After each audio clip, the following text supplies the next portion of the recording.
Uh-oh. You just broke a part on your Tesla. What do you do now?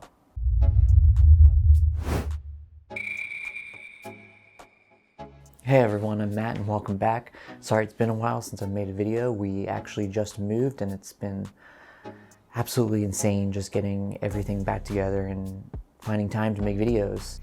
Alright, so you found yourself in a situation where you have a part that's broken for your Tesla.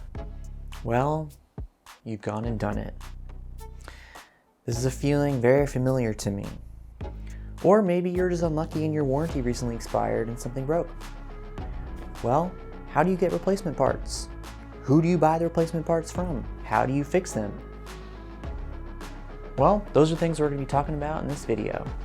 And stay tuned at the end of the video because I'll be showing you just how easy it is to do repairs yourself. Alright, so the obvious question here is, should you buy parts from Tesla or should you buy them from a third-party seller? Well, most people would say third-party seller because it's just easier to get them. You can generally just go to a website or somewhere like eBay and order them and have them within a couple days. Well, don't do that. First thing, when you buy from a third-party seller, Tesla doesn't really sell parts to third-party companies. They do to places that register as like body shops because they obviously need parts to perform the repairs, but they don't sell parts in bulk to companies to resell.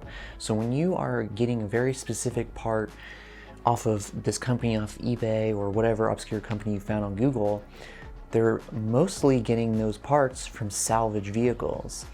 And you don't know, was the vehicle involved in a front-end collision and you need a front-end part? That part might arrive damaged or missing some components to it because they basically just tore the car apart and are reselling them at a premium.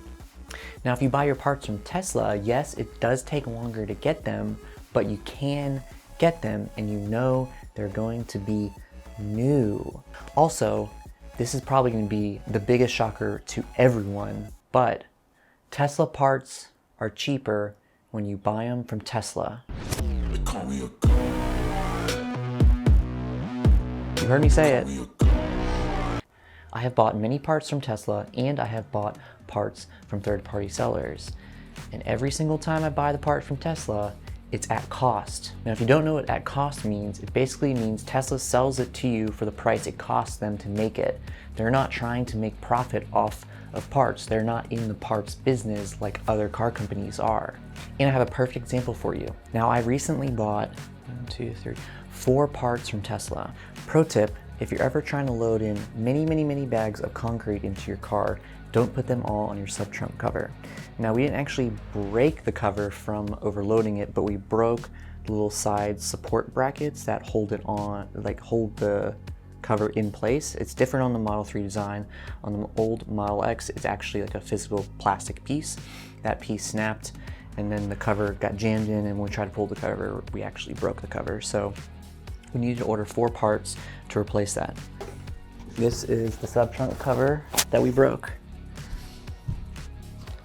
And then I have a side piece cover, a little spacer, which I actually don't even think I need. I just ordered it just to be safe.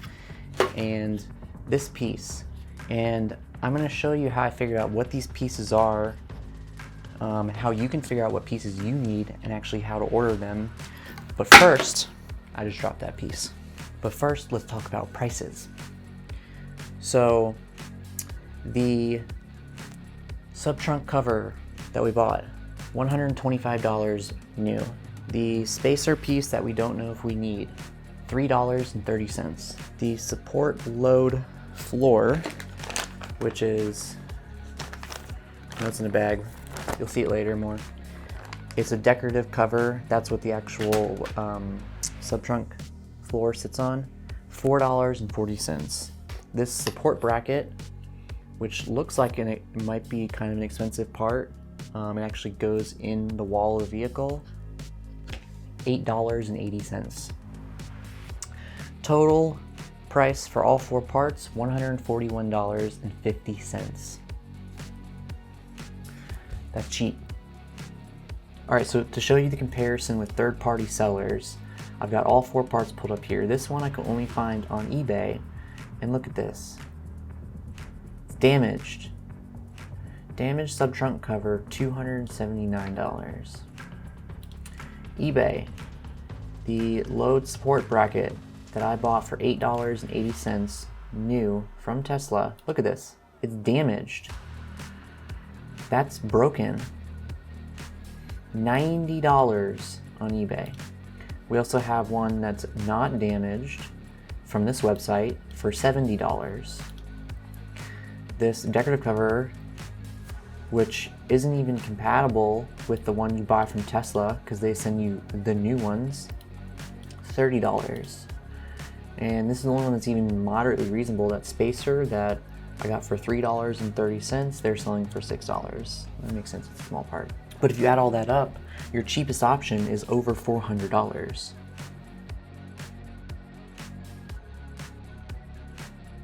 So how do you actually go about finding the parts that you need? Well, one option is you can actually take the car apart and remove the piece that you need to replace. On almost all pieces, they have some type of identifier on it that'll help you find that part number. However, for most people, this is not an option because you can't just leave your car torn apart for a week while you wait for replacement parts to come in. So we go to Tesla's parts catalog. That's right, Tesla has a publicly accessible parts catalog. The only requirement is you have to have a Tesla login. All right, to access Tesla's parts catalog, we're gonna go to epc.tesla.com. It is gonna require you to sign into your account.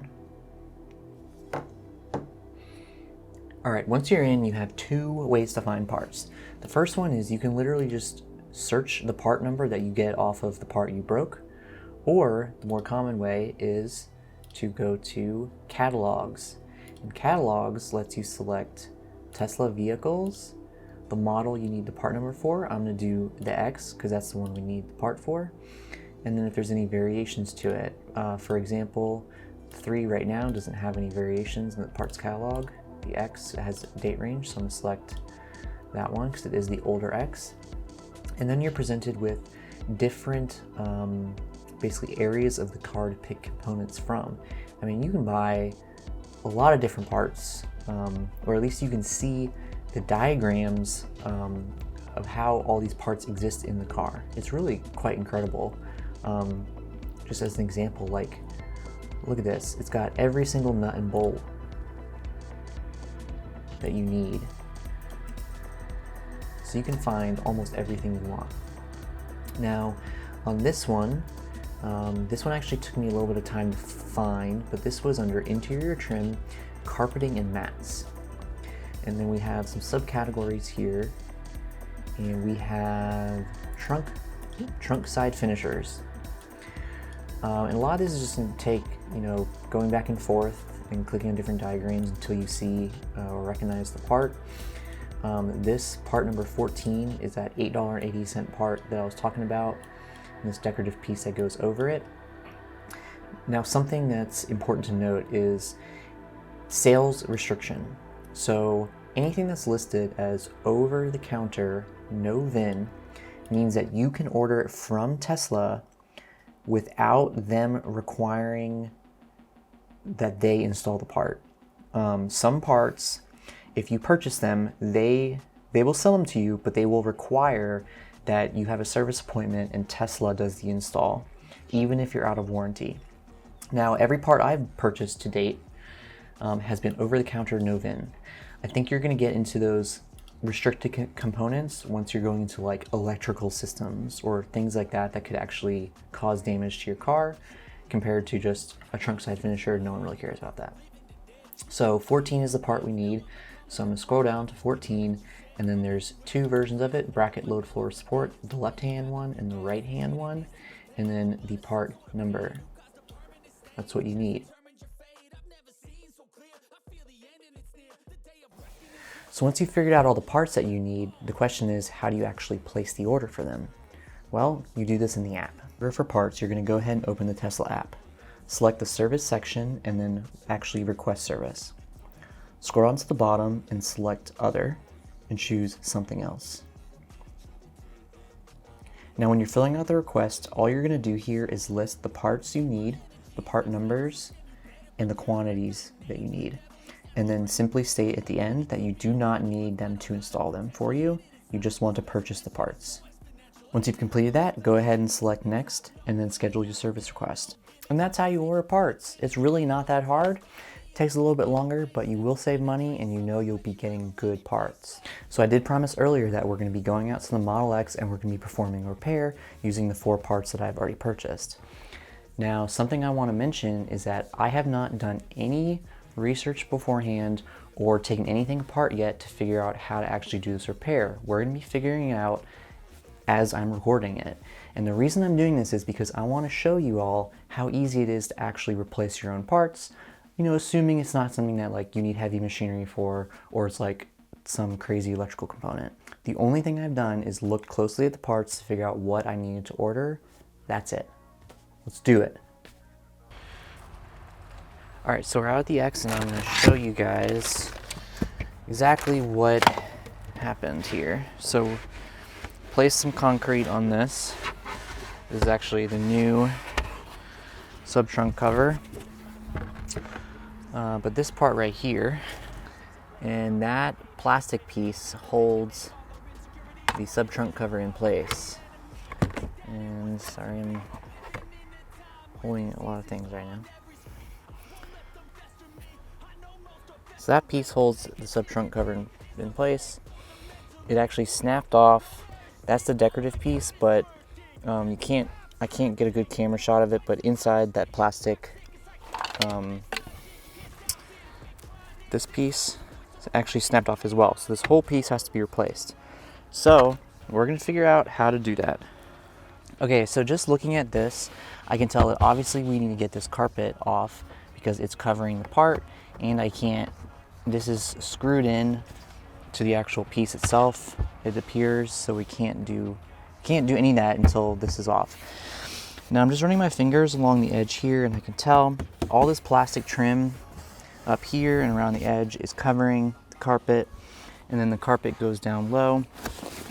I apologize if you can see my tattoo. It's fresh and very scabby, so it's pretty gross looking. So we need to get these various components off. Now I'm kind of just working my way backwards. Carpet's being covered by plastic, plastic's being covered by the trim. So we can either pull the trim off or we can just lift it up. It doesn't seem like we actually have to take it off. And everything's held in together with snaps. So we're just gonna kind of wiggle stuff and see if things pop loose. And so I know snap sounds scary, but you're not breaking it. This has a little bit of tape on it, but you can see 1, 2, 3 snaps holding everything in place. I'm gonna pull that off. I can actually see that's held on with a screw, but we'll see if we can just pull this out without having to undo that. It does look like we can. Maybe a little bit. Maybe not as much as I'd like. There is a light here, so the lights are pretty easy. They're just a little thing you press and then pull out the cable. So I'm gonna go get some tools and then we will resume. So remove that.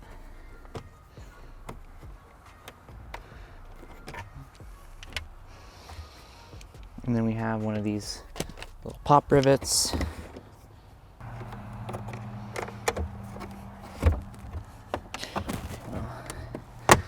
Go ahead and pop that off.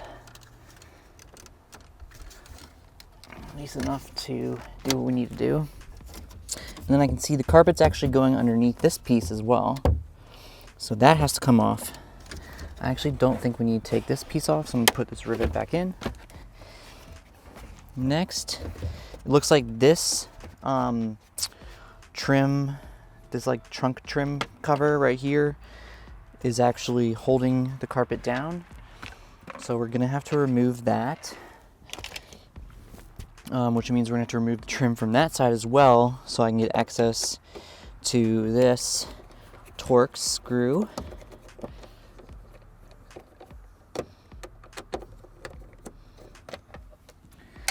Again, like I was saying earlier, this is really not that hard. You just have to work your way backwards. And then you can figure out pretty much anything on your own. Oh, that one has been replaced before and is stripped quite a bit. So let me get a slightly larger bit and see if I can shove that in there. Those two are out, so we're gonna go ahead and pop this piece off. And I don't know how this comes off. I'm just gonna start from the edge and work our way. Actually, I'm not even, all I really need to do is release 1 or 2 clips, and that should be sufficient, at least I suspect. There we go. A couple clips just popped off. Oh yeah, that's not hard at all. We'll just take it off.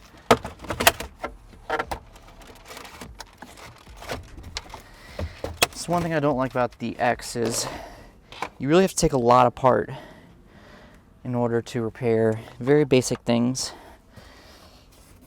All right, so this carpet is overlapping the other carpet. So we'll just pop this off. And we are getting closer. They really got this thing buried in there. But I'm gonna try to see if I can do this without taking apart the whole car.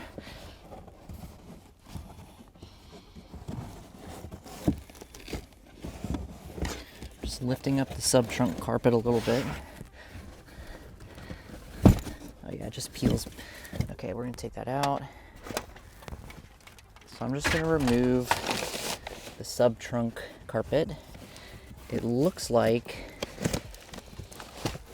it just fits in place. It's not actually held in place by anything. Everything that's in the trunk. Okay, that was very easy.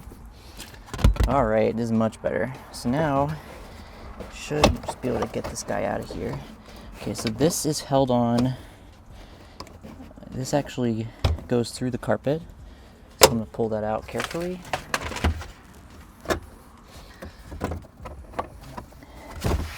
And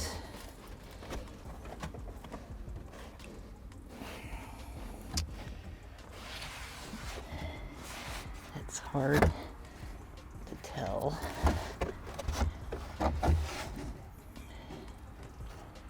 Wow, that thing really snapped off. Okay.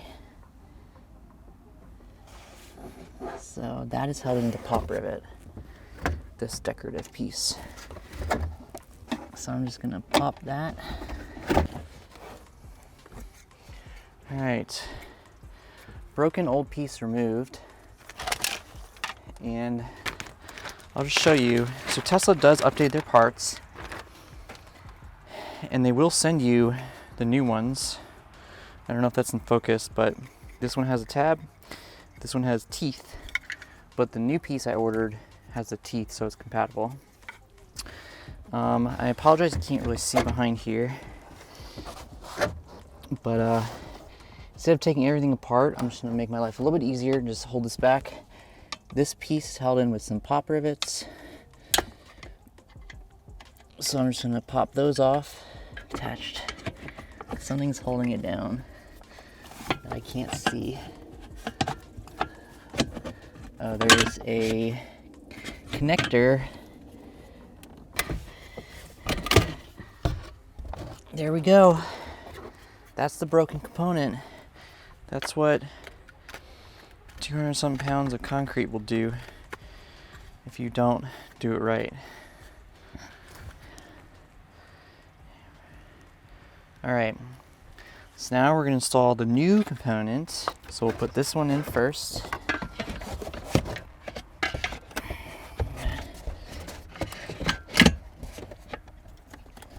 I hope you all can see this.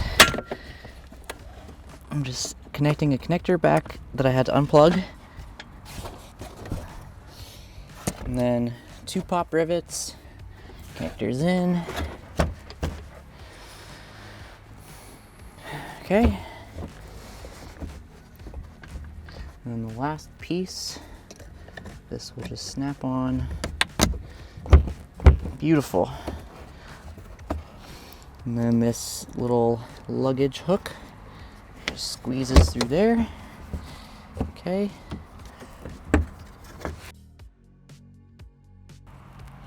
There we go. It's not hard at all. Now we've got a fixed sub trunk. Thanks for watching. If you like this video, please like and subscribe.